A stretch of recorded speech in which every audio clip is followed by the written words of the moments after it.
Habang nagkakape nga ang inyong negosyanteng tamadi, may pinagmamasdan siya na isang uri ng puno na maraming bunga.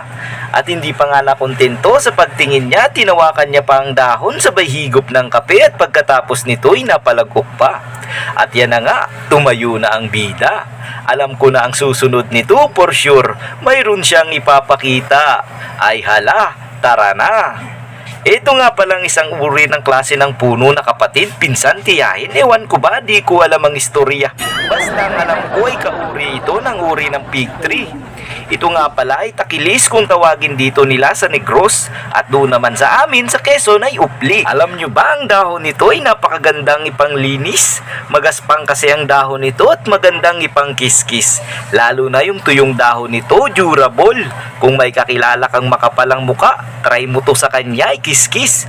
For sure, pagkatapos mo yung ikiskis, yung mukha niyang makapal, ninipis. At yan na nga, dito natin ito sa kawayan muna susubukan. Wala kasing mukhang makakapal dito sa amin ay puro marites lang.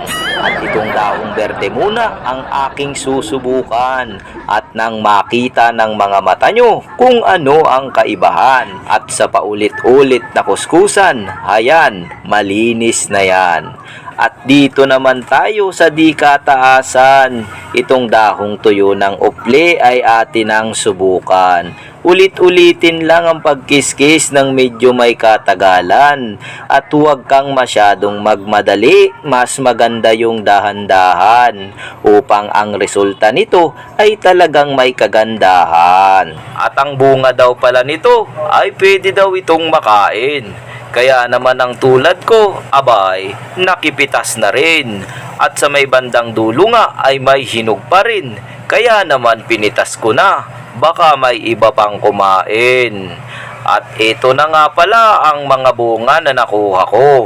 At ang kulay ng mga ito, isang dilaw at isang orange na may pagkayelo. At sa nagsasabi nga na ang prutas na ito ay edible, baka naman pagkatapos kong makain to, imbes na edible, ako ang madedball. Pero okay lang yan, for the content for today ay susubukan natin.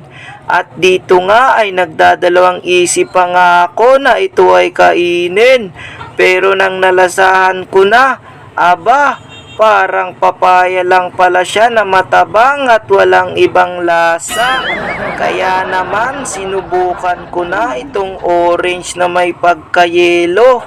Pagkabukas ko nga, mamasa-masa at may naalala ako. Pero hindi ko na pinatagal at tinikman ko na rin. At sa pagtikim ko nga, ganun pa rin. Wala pa rin siyang lasa. Ang pinagkaiba lang medyo basa siya. At yun nga, sa nagsasabi na edible to, edible nga. Kaso lang walang lasa. Kaya sa mga gustong sumubok at tumikim nito, subukan nyo na. Hindi kayo mamamatay. Nakawawala lang siya ng panglasa.